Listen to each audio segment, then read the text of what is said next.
Dawn Ricci has felt her abilities since she could remember. For over 30 years, she operated a successful private detective agency with her husband.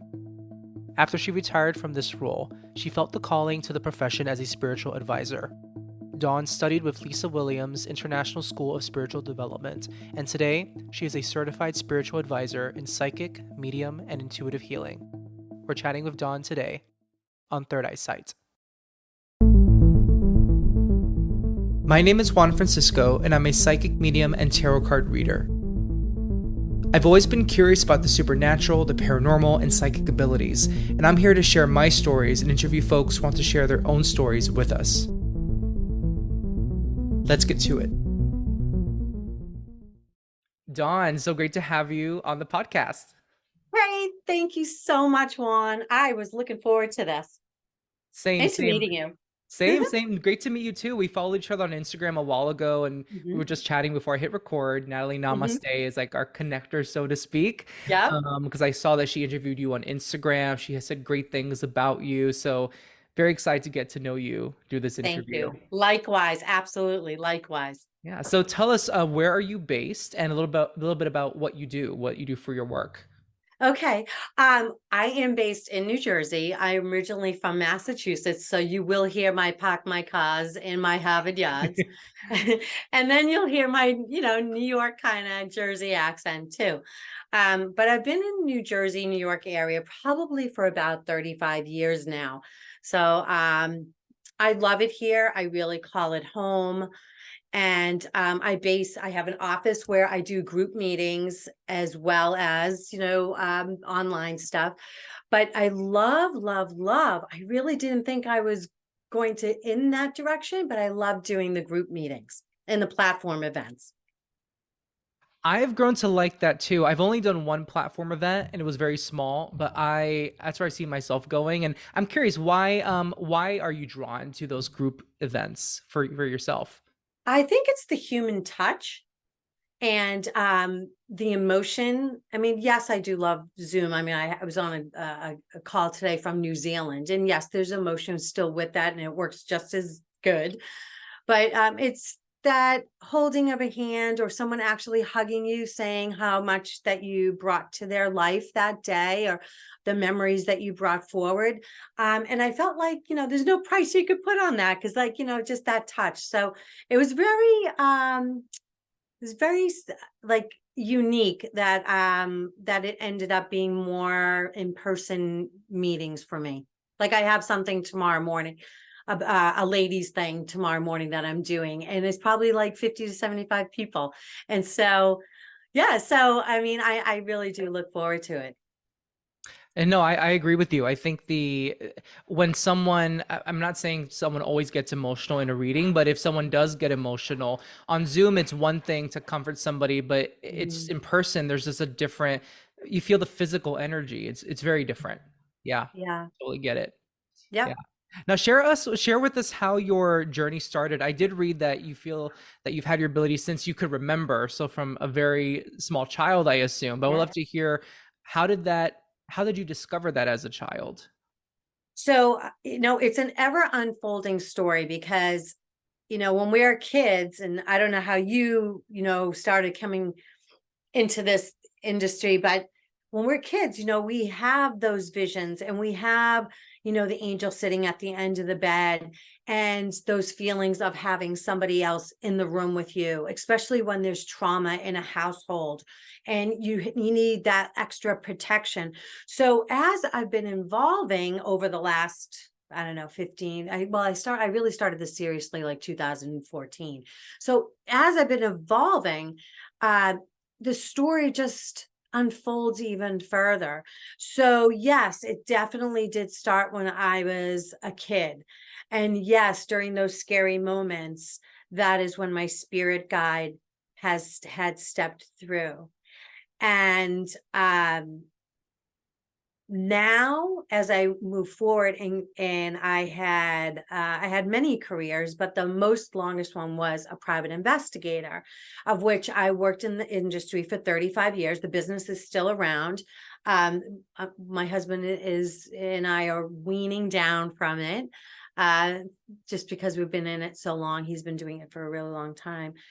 But I was a really good investigator. Like, I just knew stuff would, I didn't even think of the intuition part, but things would, I would just figure stuff out and I knew it right away. Like, if we lost somebody in surveillance, I'd be like, all right, think, here's what we're going to do. I'd look at a map and it was like coordinates. And I'd say, go here, check there, check there. And sure enough, we would reconnect. But I never really took it serious. I thought everybody could kind of do that, you know? So I from that, like I said, we went into 2015 where I started, I really uh, uh, started retiring from the day-to-day grind of the business because it's a very tough business. So I started just looking into my spirituality. And from there, my heart started opening, my mind started opening, and things started flooding in, memories started flooding in, where it became just a much more serious thing for me. And it fulfilled my life in my heart like it never had before. Like I was truly living now. I wasn't just working, I was truly living. And that's how I came into this business. That is so affirming to hear as a fellow, as someone like myself who is just starting out. I think that's how I have felt going into this world. Is it feels like life just feels bigger, and and and for the private investigation business, we're definitely going to delve into that. I've never spoken to a private, current or former private investigator. Very interesting, and just to hear how your intuition crossed paths, how you were able to use your intuitive abilities in that work when appropriate is super cool. For you, as a psychic medium, I would like to start here before we go into the private investigation experience you have. Well, how do messages show up for you, or do you see things in front of you in the physical world? Do you hear them, or is it in your more in your third eye? How does that show up for you in your work? For me, it's really a knowing. It's a drop in. It's like a download. At this point, at this stage of it, I really head out into the ethers where it's more like beings. It's energy sources that come through me now. Um, and it's part of evolving. Okay, so yes, started out with the psychic, the medium, and the cards and everything else, and I do all that. I love all that, but now it's like you're just climbing up the ladder energetically, and that's where I'm going.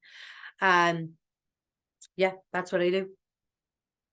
Yeah, it's I think people have this assumption that psychic mediums see souls walking around all the time. Maybe does that happen to you once in a while? Because I feel like it's a myth that we have to debunk that we all see things all the time. Yeah, so it's feeling, knowing, hearing, seeing. It's a multitude of things. Like for instance, where I live, I have a friend who does paranormal. And so I have to get her out here from LA to just come where I live in this building because I know down at the end of the hall, that's where they congregate, the little spirits congregate because I can almost see the mist. I can really do. Now, they're not going to bother us. They're not bothering anyway. They just loved being in that building. They're good little spirits. I don't want to see anybody at night. That's just me. But Absolutely. I will tell you this. So I had my iWatch right next to the bed, right next to my bed, and I have it on a little like dish. And so probably when I first moved in there, I would hear my watch clanking, like almost like they were picking it up and looking at it on the dish. I woke up. My husband goes, "What is that?" I'm like, "Nothing, nothing," because he thinks I'm a nut job anyway. So I looked up. I'm like, "That's it. Everybody out. Get out. Out you go. You don't come here at night. But it never happened again. Yeah, sometimes I wish that I could see them because I don't. But then I'm Yeah. thinking daytime or night. would I regret wishing that? Or maybe, maybe I'm just not at a point in my journey to feel ready to see those things. Maybe one day I will. But yeah, I more feel them in my body, and it is Yeah. annoying for me. And I definitely do not want to see an old man at the foot of my bed at night. Absolutely not. I'm good. I know you're there. I believe in you, but I'm good. Yeah. Well, I can tell you that my birthday was in part of October, and I went to bed that night, and I lost both my parents already. So I swear I knew my mother. She was kissing me right on the forehead, and I felt it. Like I knew it. And I know there's a lot of our clients that feel those things too. They just don't know how to interpret it. Or they think they're crazy. And then Yeah. when they come to us, we are the way of validating for them. No, you're not crazy. It's real. No, no, Absolutely. it's Absolutely. that right here. It's all energy just right here. Yeah. And growing up, did you feel, or did you grow up in an environment where talking about these things was encouraged or was shied away from? If I may ask, how was that for you? Oh my God. Devout Roman, Roman Catholic family. Like you go to church, confession, this and that. That's it. You don't believe in nothing else. So yeah, no, this was not acceptable. However, my mother was very intuitive looking back when, because I used to get caught doing everything. And so she was very intuitive, but she didn't know what to do with that. I was just talking to a friend the other day about the Catholic. I grew up Catholic, not strict Catholic, kind of like didn't went to church for Christmas Catholic. I went to Okay, no, Catholic I was every school. Sunday. And I sort of feel like the Catholic Church, like this topic of mediumship, it's either flat out rejected or it's either that or a little taboo. It's like on a spectrum. Yeah, I find, because I feel like there are a lot of Catholics who believe this is possible, and some may feel like it's possible and it's evil, or it's possible and we can dabble in it a little bit, depending on yeah, who it is, I guess. yeah. So yeah, do you feel like the Catholic Church has changed since your childhood, or in terms of its attitude toward things like this? Well, I think they have their own problems. You know, Yes. they really have their own problems. I think that they have not changed as much. I think it's, a parish by parish um choice. You're talking to your priest of your parish, if they're more conservative or not, or if they're more accepting. But if you think about it, uh Jesus was a medium. He really was. And so wasn't Mary. And so they all walked the earth because they knew how to help and bless and treat people. They took chances on people and they tried to teach people the way it should be, not just what was said in a book. That's just my perspective. Yeah, and it makes me want to ask you, because I do think a big one of the biggest issues just in global culture, our culture, the way we've been brought up, is the priest can do it, like the priest can connect a different way than you can. And that's just for me, I've learned like we can all connect in our own ways, but in the same way as well. So maybe it looks differently, but we're all connecting and there's no hierarchy. There's no better Right. than, or I can do it, you can't. So I'd like to ask you, when it comes to specifically the ability of mediumship, is it something that you feel is a gift that some people are naturally born with, or something that people can learn? Yeah, nature versus nurture. What's your take on that? Oh, I love that, nature versus nurture. Absolutely. We are here to teach. If you are have your gift, say, because everyone has the gift. It's just how you choose to express it. Okay. So if spirit has opened our soul to provide us with this super gift, you want to show other people and pass it on like a chain reaction of gifts, like giving the gift on to someone else. That's how spirit wants us to be. Spirit doesn't want us to keep it all to ourselves, because then that's greed. That's not how it works. Yeah, absolutely. I totally agree with you. I've always said that I believe we're all psychic, just the way it Hmm. shows up. Some Hmm. people are pulled to cards, Hmm. mediumship, runes, whatever, tea leaves, Yep. whatever floats your boat, as long as you're expressing that part of yourself. It's so important. Definitely. Yes. I agree. Yeah. Now your private detective investigation work. So I'm not going to ask too much about that work itself. I want to respect it's private, right? So, but I do want to ask you if you're comfortable talking about it, how your psychic ability showed up. And you did mention this, like coordinates on a map would just you have this knowing about where someone would be by looking at a map. Is that something that you very well, I think you hit on this too. At the time, were you consciously tapping into your intuition, or just something that happened and later you realized, oh, I was tapping into my psychic abilities when I did that work? Yeah, it definitely was later on because it's a very high pressure job. And my husband and I did not do the on the road work, only if we had to do um, high profile cases. We would actually go on the road, or we would go to a different, state or country for it. But it's really about connecting the dots. And then if something goes awry, that's when I would have to say, oh my gosh, okay, what am I going to do? All right, let me think about this. Like, you'd use the laws of probability, the, profiling of the person, but then there's that little extra bit of intuitiveness that you need to pull out of your hat, you know? And time was always of the essence. So like my job was, I mean, besides being president of the company, and we had, we were a national company that ended up going, somewhat worldwide too, because I did do jobs all over the world. You have to be right on target all the time, because when you're doing this work, people expect results. So when you think you can come back to someone and say, oh, sorry, we lost them, that's not acceptable.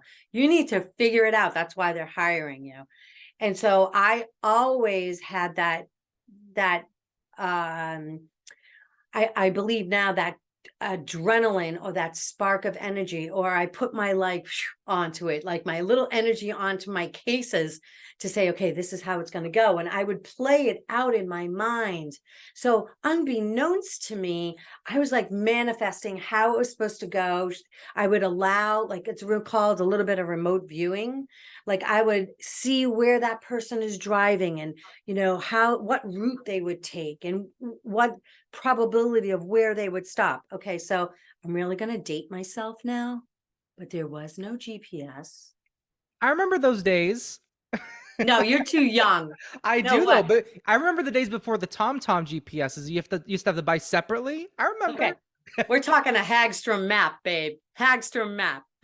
So we had a map on our wall. We figured out. So we didn't know what, you couldn't go on, MapQuest or Google Maps then to see where places were, where hotels were, or things, restaurants. You had to really know your roads. And so that's why the remote viewing comes in so handy, with saying, okay, do you see anything coming up? How many more lights do you think it's going to be before you'll see maybe a 7-Eleven on the corner? Maybe they park there, things like that. But so, yeah, intuition plays a huge part in being in investigations. And is it something that using your intuition in those investigations, because something I'm gonna draw from something I personally experienced as a psychic medium. I think a lot of us psychic mediums experience is the fear of being wrong, our intuition being, or not our intuition being wrong, but us interpreting what we're getting the wrong way. So, and even beyond the private detective work, just what is your relationship to the experience, the idea of something coming through and maybe misinterpreting it or being wrong? Have you struggled with the fear of Of course, misinterpreting? Yeah. we all do, because we're human, and no one's perfect. And as psychic and mediums, we're not perfect. We may get Our signals may get crossed, and that's what happens. That's all we can only do what we can do. We can only try to understand what spirit is trying to say to us, you know. All right. So, for an instance, something just dropped in for me. Um, one of the things I am also, and that I really don't advertise it much, but I am When I left the detective agency full time, I said, "Oh my God, what am I going to do? I'm a national company and now I'm going to be a psychic medium. They're going to think I'm nuts. Like, forget it. So what am I going to do? I'm going to hang a shingle? Like it didn't jive, right?" So I said, all right, I'm going to become certified psychic investigator. So I got certified in doing the forensics part of it. Right. So that was a huge fear for me that, okay, now I'm going to tell, I'm going to work with a case where they can't find a missing person or somebody's been murdered or unsolved murder. And now I'm going to like pull things out of the air and like make it stick. And then I'm like, oh, I can't. I'm like, I can't do that. I've worked so hard from being on a fact basis job that now I had to trust spirit to say to me, okay, this is what we're going to do. All right, I'm going to put it in front of you. I'm going to make you understand it. And I'm going to, and I would say, okay, you need to hit me over the head with it in a frying pan. Like, don't pussyfoot around. Don't give me no symbols. Don't give me that. Like, just give it to me. And so that really helps me too. And I never really thought about this, but let's just ask for the information. Instead of us trying to figure it out, like say, can you give me your name?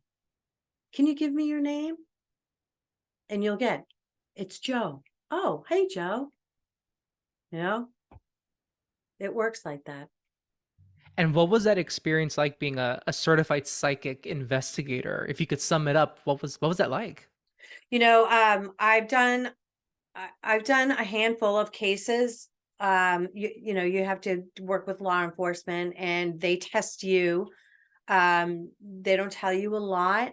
You write down what you get, and sometimes you never hear back. You never hear back about anything. Most times you never do.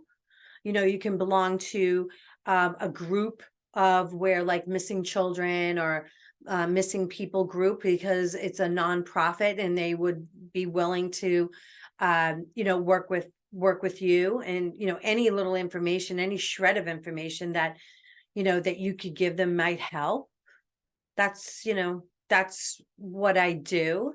um Me personally, it's hard because you start seeing the ugly side of life. And one of the reasons why I ended up leaving the investigations and industry and opening myself up to spirit was because it was time for me to do something better, to do something bigger and more with love.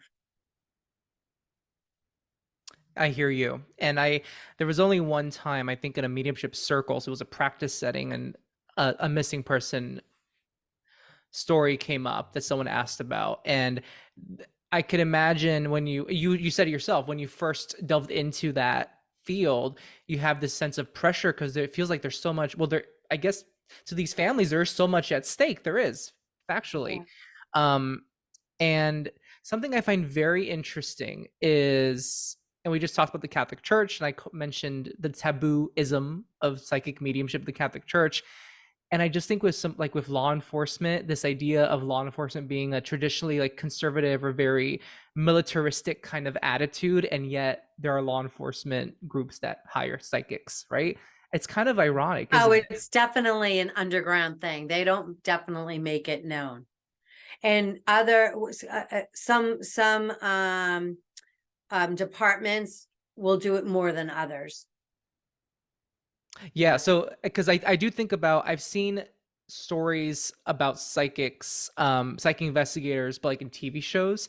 So is it safe to say, like, is it like, okay, is it something like, is the scene like you are at a crime scene, or they just send you information? What's been the most common experience? You are asked to go to a crime scene, or you're just given information and from home you send what you have?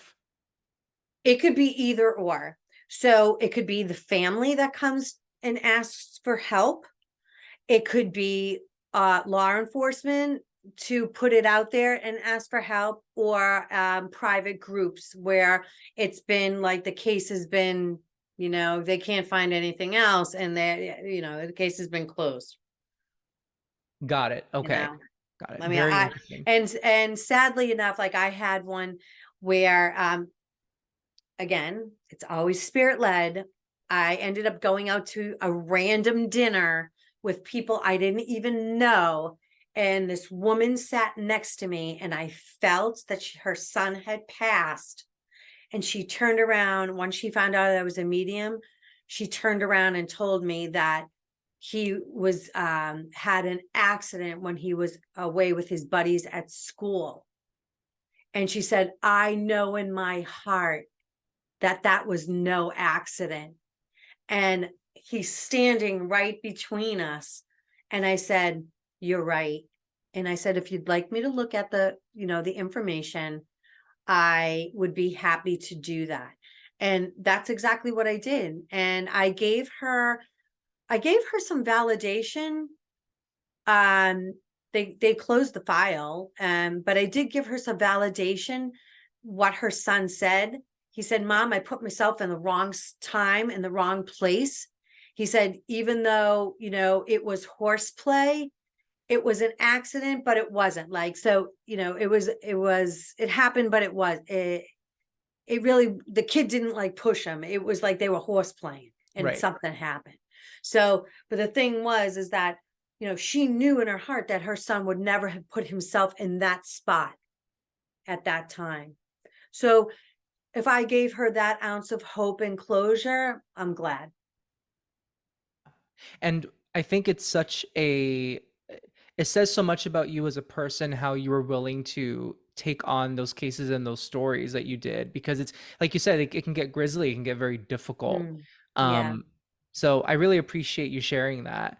I'm going to switch gears a bit because I'm very curious on your website. You mention the name of your spiritual guide, Haginu. Is that how you pronounce it? Haganu. Haganu, pardon me. And so That's okay. how did you come to meet Haganu? I'm curious to hear how you got yourself acquainted with this spiritual guide. Well, it's fun. Thank you. So it's funny. I knew you were going to ask me that. So um, I invited him here, and I asked him, can I tell them the real story? And he said, yeah. Well, thank you, So here we Haganu. go. So here we go. So I knew Hagnu was my spirit guide that was sitting at the end of the bed when I was a little kid, being really distraught. So probably at about maybe 20, 25 years ago at this point, I was driving in a very, very early morning on like 195 in Jersey, heading towards Trenton because I was going to the small airport where I had to go back to Boston. It must have been maybe about 4 a.m., 4:30. I think the flight was at 6. So as I was driving this big dark road, I see two lights behind me. And as an investigator, I'm looking all over. I have eyes all over. And I'm like, oh, okay, someone's coming up behind me. And this person was flying coming up behind me. Now I was getting a little nervous. So all of a sudden now he pulls up next to me, right? He pulls up next to me and he's going, and I'm like, holy crap. This is it. This is where my life ends. This is it. So I look over, I look him straight in the eye, and Juan, I could pick him up out of a lineup right now. He looked at me, he had big bushy hair, bushy mustache. He looked at me and he sped off. He weaved in front of me and weaved off to the exit. The exit was right there.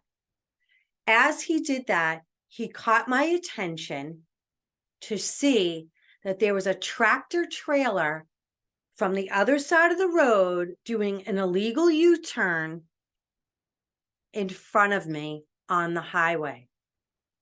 I did not see his lights because he was already like perpendicular, in front of me, horizontally, like in front of me. So all I would have saw is the tanker.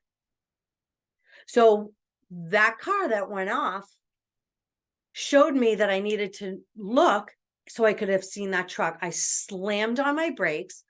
I skidded to a stop and I cried my eyes out.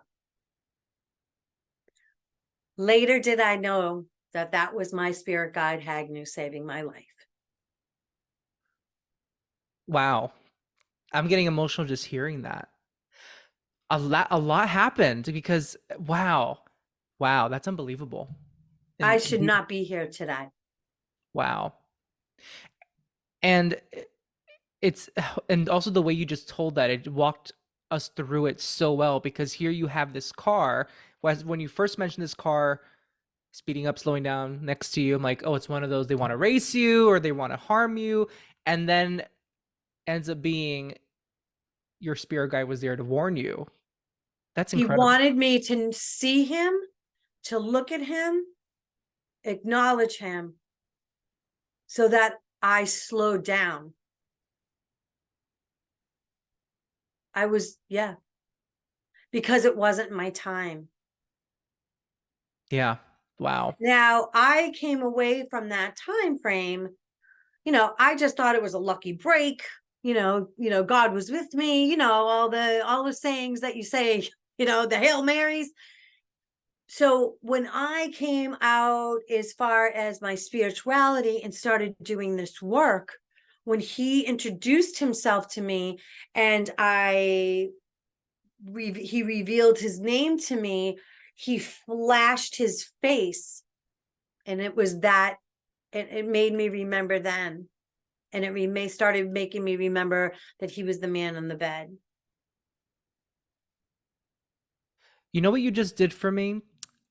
I had not an experience like that. I won't go into detail. The interview is about you. No, no, no, I no. want This to. is Well, I'll just share really quickly. yes, It was not a life or death situation, but I was definitely it's my first year in New York City. I moved from Miami. I live in New York, by the way, so we're neighbors. yeah, But I moved to New York City in 2017, and it was a few months into me living here, and I was single. I was single and very desperate and looking for validation. And it's an ongoing self work that I do to work on self esteem. And back then it was even harder for me, that work.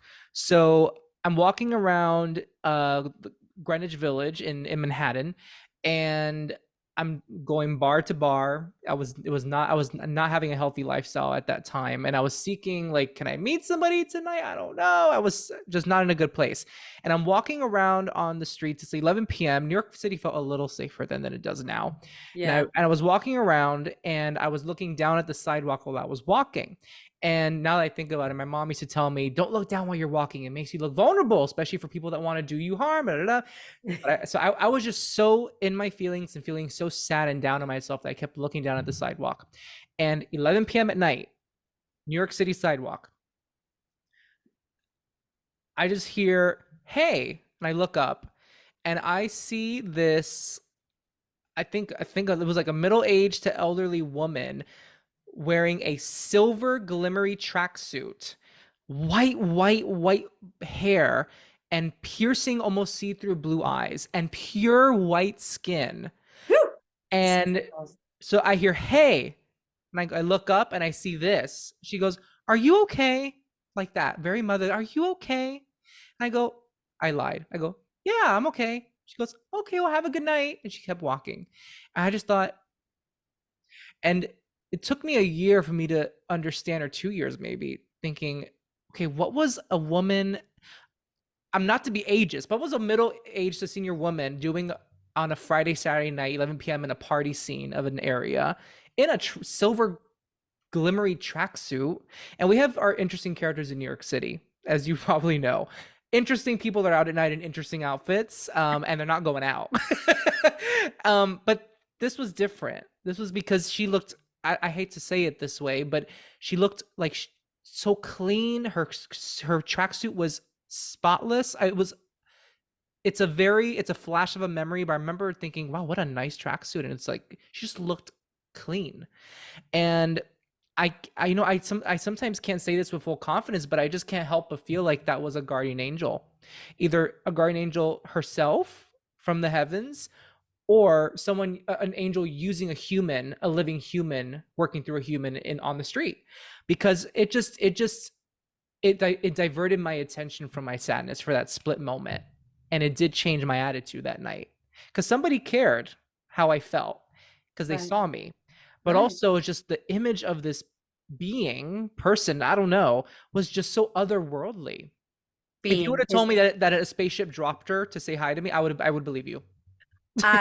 by chance, did you turn around and see if she was behind you? You Or know, did I you when you she passed, did you turn around and see her again? I don't think I looked back because honestly I felt embarrassed that someone came up to me and asked me how I was doing because I felt like, oh, I look like that. I must Yeah. be giving it off. I wish I would have looked back. Yeah. I But think she was a guardian angel. yeah, I I do think she think, was. I mean, we have many guides. We have many, many guides, guides for different things. Like I have a guide who's a healing doctor, and his name is Zoc, and he makes sure that I say SZOC, Zoc. And but we have many guides, and she had to be your healing guide for then. I mean, I really truly feel that. I mean, I don't mean to do a reading, but I really do feel that because as I see you tell me that story, I see your aura like expanding, and the energy and the love that that person, that beautiful otherworldly angel put through you, sends through you that night. And the reason, and I'm getting a little more, I'm not gonna cry. We are allowed to cry, but um, I'm getting emotional for two reasons. So number one, the reason I brought up that story is because you telling your story has now made me start to feel like, oh, maybe that was definitely a guide, and I can actually pray to her and communicate with her. So I'm going to Yes. start doing that because you shared your story. And number two, it has been an interesting 2 weeks, and something I have been trying to focus on is my heart chakra this year and heart healing. And it's been a hard week, and today has been not easy. So it's like I needed to hear you share this story to help remind me of the story that I experienced, and that will probably you just given me another tool for heart healing. So thank you Oh, for sharing your story. That's what that did for me. I am so honored. I am so happy. Listen, we have to open our hearts. We have to heal our hearts. You have to tear it out. You have to tear it out, heal it, and then put it back in, and it'll be fine. You're gonna be good. Yeah, I believe it. I believe it. So Haganu, right? Yeah. So what role does he play? Like you mentioned, you have like a healing doctor. What is the role that Haganu plays for you? I feel for me, he's kind of like my personal buddy, like my personal assistant, kind of. Like, just daily things, like daily things like, hey, should I, say, should I take that class? So should I look into this a little more deeper before I make a decision? And then, I sit with it and I let it like, let it grow in me. And I feel that's him helping me with that decision, you know? So that's where, I mean, he's with me every day. And then there's like a couple weeks where I don't have to call upon him, but he's there if I need to. Like I'll, especially with my pendulum. I'm like, all right, what do you think? You know, like, okay. Not to diminish the idea or the role of Haganu, but it sounds like Jiminy Cricket, but times that times a hundred Yes, thousand. but that's kind of how I take him, is that, I know that he gives me the eye roll sometimes. He definitely does. And, he'll give me like, well, I told you. I had a slap in the face the other day. I gave into. I'm still early in my journey as a psychic medium and trusting my intuition. So I made this not great decision. I Because of the past 2 weeks how they've been, some psychic was advertising, message me this word, I'll give you a free quick reading. So I'm like, okay, let me try. I did it, didn't hear back from him for a week, and one day this past week I meditated on this issue that's been on my mind, and I got such a very loving and strong response about it, and I was with my inner child, and it was beautiful, and I was crying and letting things out, and I felt good. And then the psychic sent her reading. I got it. I read the message, and it was kind of doom and gloomy and a little bit. Now that I look back, she was using tactics to try and pull a new client in, and that was kind of Ugh, what was driving it. But at the moment I read them, like I got a little agitated and a little anxious. So then I did a card reading for myself later that day, and what came out in the card reading was exactly what my meditation earlier. That was the very validating meditation. And so that was like, okay, you're right. I know. It's like, and I told you so. So I understand those very kind, gentle slaps from the universe, from our guides. yeah. Yeah. Well, listen, anyone that says to you, can I give you a reading? I have a message from you. Run, run, run, run, run fast away. No one should be doing that, you know? Lesson learned. Lesson Yeah. learned. So what has been your favorite moment in a client reading, if there's one that you can share? Oh gosh, they're all so awesome. Oh, okay. Well, something happened recently, which was kind of cool. So I have a client that she's like religiously every 6 months. So she comes in to see me in my office, and Spirit said to me, "What are you pretending not to know?" And that's one of my favorite questions. Interesting. What are you pretending not to know? And my mentor gave me that question too. And so she says to me, I think I'm pretending not to know that I'm really psychic. I'm like, you are? You really are? I was like so excited. So now I said, great. So now we're going to turn our sessions into teaching moments. And so she's really opening up into her gifts and really following through for what she feels is the next best step for her. So that was the really cool thing for me to to see somebody unfold right before my eyes.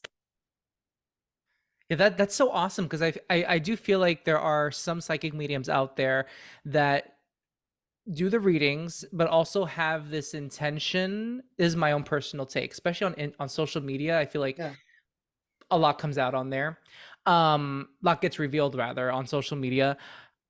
They do it to kind of like, they want to be seen as like the guru for people to go to, or the main resource.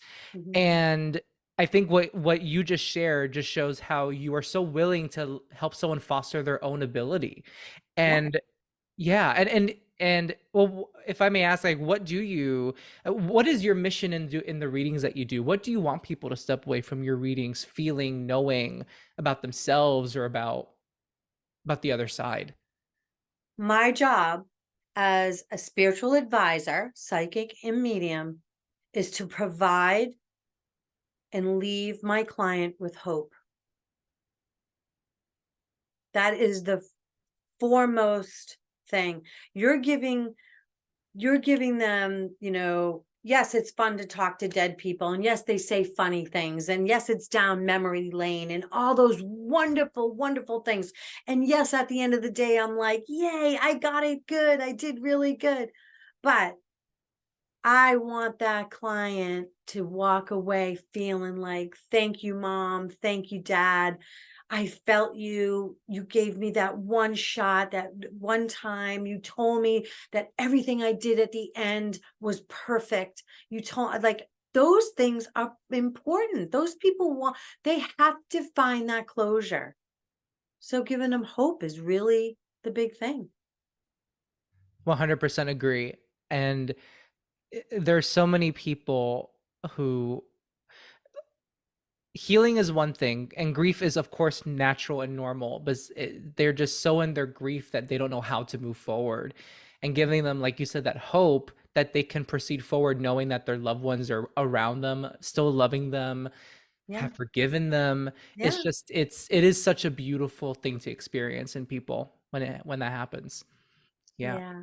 Yes. So the last question I would like to ask you, what is one myth about psychic abilities or mediumship that you want to, if you could debunk it right now, what would it be? A myth that we know everything. We don't know everything. We're not God. We're just energy beings and energy in a meat suit. And so we make mistakes. We're human. We have feelings. If one more person ever asks me, we'll pick out the lottery numbers. Do you really think I would share? If I knew the lottery numbers, do you think I'd share it with you? Right? Seriously. That's a good point. I never thought of that response. Yeah, it's true. Do you ever really think I'd share it with you? But I think that we're human. And most of us are good, loving, honest people with high integrity, high honor to what we do. It's that small percentage, that spew themselves all over the internet or on social media, that try to chase down clients and hack our accounts and do all those things. It's all those people that make our industry cheesy and fraudulent. So as real good psychics and mediums, we need to step it up. We need to step it up into the next world, into the next energy level, and bring something else to our clients and to our world. And I would love to add to that. Something I'm appreciating Sure. about talking to you is that you're the youest you right now in this conversation, and you're a psychic medium and you're a human being. You're all these different things. And I do feel like with the rise of social media, especially Instagram, this perception of perfection in the new age, whatever you want to call it, new age spiritual field, like this idea that we're all yogis on tops of mountains going on retreats all the time, or I'm meditating an hour a day. Like it's that's not always the case. And we grocery shop too. Not that we're not, I mean, we're Oh my great, God, I we're great hate people. meditating. Yeah. See, meditation for me, I can't go past 15 minutes. I fall asleep almost every single time. Me too. And I'm not trying to describe us like we're celebrities, like we grocery shop too, like normal people. It's not about being normal or not normal, but it's like we get angry, we get heartbroken. I believe because we do this work and we intentionally delve into this work, our level of empathy is even higher than maybe it would be if we decided not to do this work, because we have to be empathetic to be good psychics, in my opinion. Yeah. So we feel all the things. Yeah. Yes, we do. Yeah. We do. Well, it's been so wonderful to chat with you. This was so much fun, and it Yes. finally happened. So happy it did. Tell our listeners how they can find out more about you. Okay. So you can all go to dawnricci.com. And if you're inquiring about booking a session with me, I'd appreciate that. So it's DAWNRICCI.com. And then, of course, all the social platforms, you have, I don't even know my thing. It's so bad. I'm so bad. It happens. I know. I'm at This Is Dawn Ricci. And I'm on YouTube. I have a show on YouTube called Beach Bench Medium, and that's where I have benches along the Jersey Shore and the boardwalk, the dedicated benches where I'll meet family members and I'll give them a reading for their bench. I love that. Sorry, not to interrupt you. Yes. That's amazing. Anyways, Yeah, continue. it's really cool. I have so many things in the pipeline that I'm doing this year. It's funny, I had a podcast too, and I am going to resurrect it as well. So I'm calling you up to come and do it with me. I'd be honored. And, I want to open up a media company, Dawn Ricci Media. I hope to do that. I have a couple of people that we're going to be doing shows online. So I've got a ton of stuffs in the works. So I love it. Awesome. Love it. Awesome. Well, thank you so much, Dawn. I super appreciate it. If you have a question or topic you want me to cover on Third Eyesight, head to my website, juanfranciscospirit.com/contact, and send a message my way. If you really enjoyed this episode, leave a review wherever you listen. I'd really appreciate it.